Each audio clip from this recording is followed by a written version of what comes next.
Hello everyone, welcome once again to AMFA 2.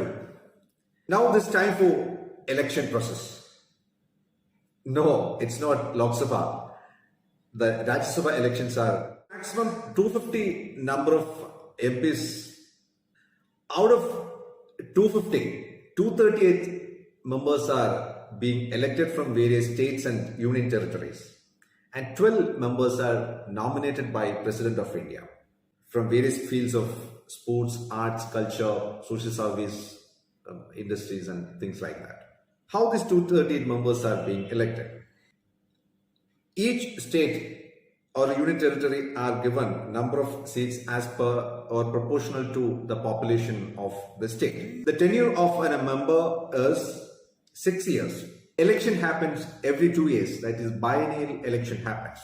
Almost 1/3 of the members are being refilled every 2 years.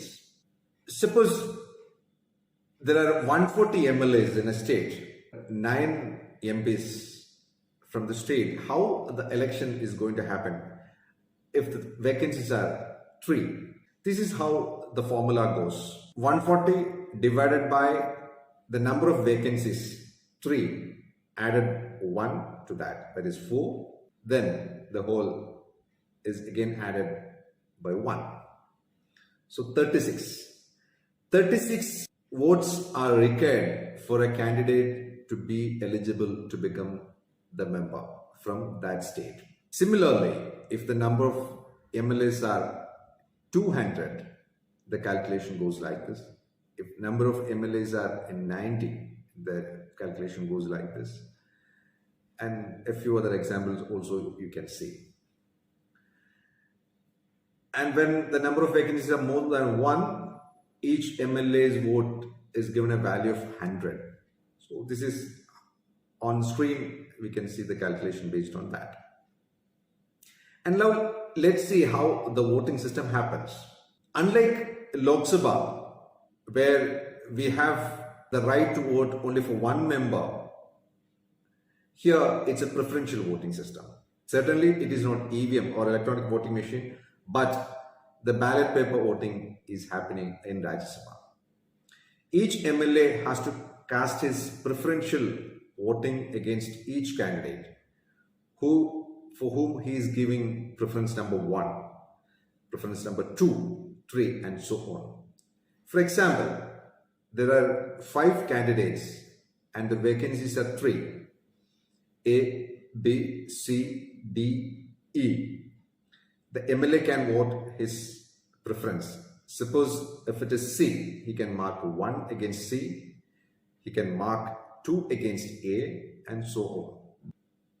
After casting his preference, he can show to the authorized polling agent and deposit in the ballot box. Sometimes on rare occasions we used to see the dramas during the voting. There is something like a cross-voting. What is a cross-voting? If a member votes against the whip of his party, against the instruction of his party, and favoring to an opposition candidate, that's called cross-voting. And last time in Gujarat, we have seen all drama. MLAs were taken to a safe location. Certain dramas over there. And very rarely we used to see that when there is a neck-to-neck competition, neck-to-neck fighting. This time we are going to see the same situation in Assam, where out of 126, Congress plus allies has got 44. And they need 42 votes for winning an MP. Now let's go through a few doubts we used to have. What is a bypoll, or what happens if an honorable member expires or dies or resigns? There used to be bypoll in those situations, and the tenure for the newly elected member will be the remaining duration of the expired member. Suppose he died after 2 years, then the newly elected member will have to complete the remaining 4 years in Rajya Sabha. Now let's see a few things about the existing Rajya Sabha members. The minimum age eligibility for Rajya Sabha, we know it is 30 years. The present members' age span is 40 to 50. The number of members are 26, and 50 to 60, there are 69 members, and the super senior citizens 80 to 90, there are 11 members, which includes the former Prime Ministers Dr. Manmohan Singh, H.D. Devgowda, ex-minister A.K. Antony. There are 29 women MPs in Rajya Sabha now. So, as a public, we don't have a right participation in Rajya Sabha MP's election, but we should be auditing each member's performance. What are they doing out of the time or the tenure given to them? How many bills they are participating? How many questions and queries they have placed in front of the House? How many committees are they part of? All these informations we can get in detail from Rajya Sabha website. Please do an auditing about the MP from your state. It's very, very important for an effective building of democracy.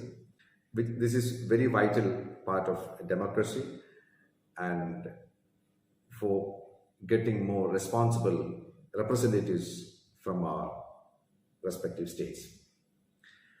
Hope today's session on Rajya Sabha by AmFed has got useful insights and information for you. Please do mention your comments, queries, suggestions, questions in the comment box and encourage the discussion. And let's meet up again in the next session of AmFed. Until then, bye. Thank you.